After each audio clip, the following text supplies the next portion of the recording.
Hey guys, it's Gina Militia from GinaMilitia.com, and today I want to show you a really quick and easy way to rescue an image that's underexposed using Lightroom. So on the screen now I've got a shot of a woman I photographed by the name of Mukti. Now this shot was lit using a grid spot and a reflector as well for some of the tighter images. So this is the setup.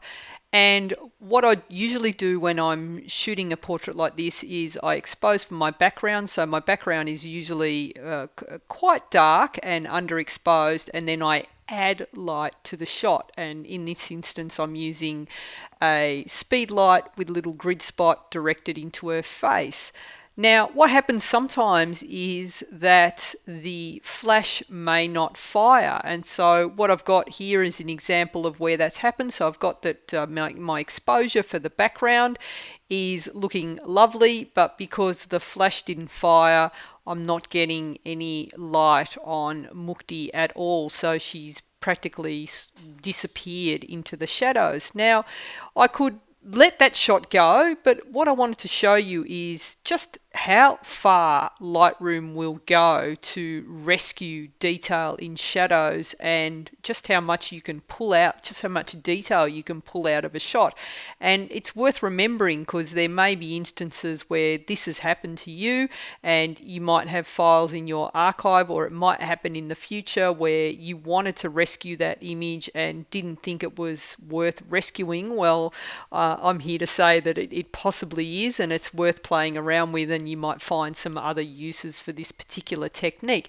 So here's the image underexposed with some post-production. So I think it looks pretty good. It's never going to look as slick or sharp because we've got some nice hard lighting on her face as the lit image, but it's got a certain look to it as well, and worth considering as an option, as a safety option, if you want to have a try. So let's bring the image up and let's see what's possible. So many people, when they're dealing with an image that's underexposed in this way, the first thing they might try is just try the exposure slider and just try and rescue the image that way. And this works, but what happens is as you increase the exposure, it's increasing exposure in the highlights, in the shadows, and in the midtones all at once. So what's happening is all the detail in my textured wall here has now blown out,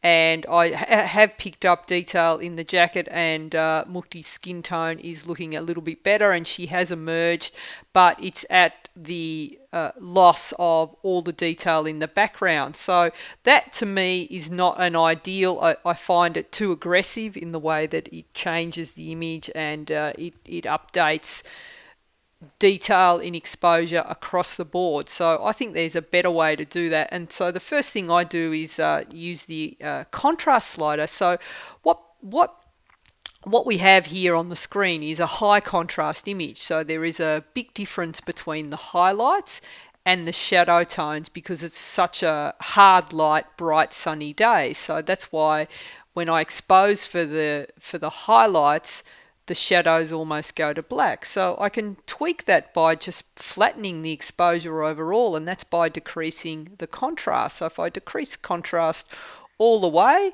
I can now see that like the difference between shadow and highlight detail is now a lot flatter. The image overall is a lot flatter. It looks like it was shot on an overcast day rather than a sunny day. So already it's starting to look better.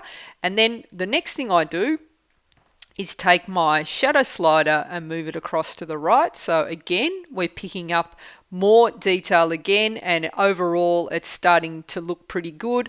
The last couple of things I do is holding down the option key, just click on the black slider and just slide that across to the left. So I'm just getting a bit more black in the image, and that's a matter of personal preference. So I think there looks pretty good, and I'll do the same for the white slider, holding down the option key, sliding the white across to the right, and all I'm looking for is a little bit of a white point in my image. And so just as I start to see a pixel appear up there in the top right of the frame, it has, that's looking pretty good to me. So now what I've got is a fairly low contrast image, but Mukti's appeared from the shadows, and it's all looking much better. I think now it needs some contrast in the midtones, which is exactly what the clarity slider does.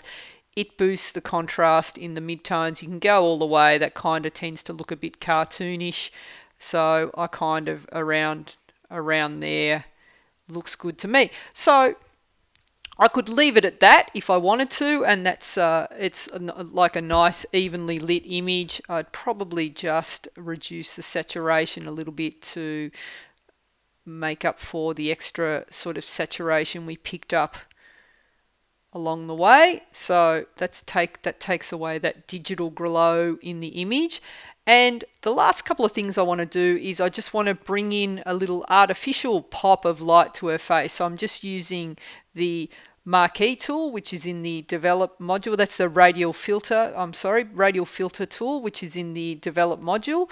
And so just bring it over. You'll see a little X that comes up, and I just drag across a circle and drag it into where I want it. Now, the trick with this filter is the radial filter is to make sure that your feather is set fairly high, because if I don't, you can see that the transition from light to dark is really sudden, and you'll see a line. So if you've got your feather set nice and high, it just blends in really well. So I like to have my feather up around 90 to 100 so that it just blends in, and then you can play with the lighting on the face, and also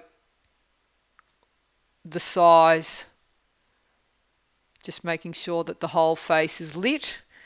So you can see that's the area that we're lighting, only that area, and that's before and after. And so I'll just bring that down a little bit, and just using the up down arrows on the mouse pad, I can be a bit more accurate in how I increase. And so once that's looking good, I want to add some blacks into that as well. Maybe add a little bit more clarity just so it's looking a bit more natural. Can add a bit more highlight and maybe just pop in a bit more light. So we've got before, after, and once I'm happy with that, the last thing I want to do is I just think this wall here is looking a bit flat, so I might just bring in a bit of, just darken that wall off a little bit just to lead the eye in.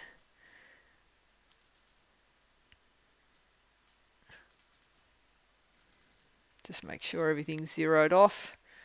Yeah, so I'm just basically darkening the wall from the start into the middle there, so the eye leads in. And if I wanted to take it even further, I can just add a couple little spots of sunlight into the shot.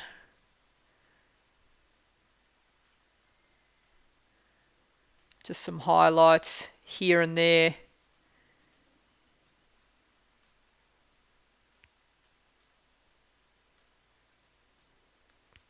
Just to replicate a bit of sunlight, because the shot overall now is looking quite flat.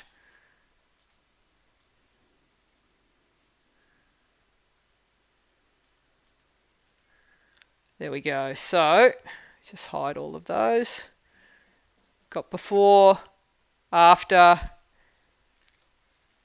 and if they're looking a bit overdone, just knock them back a bit. If you can see them, they're probably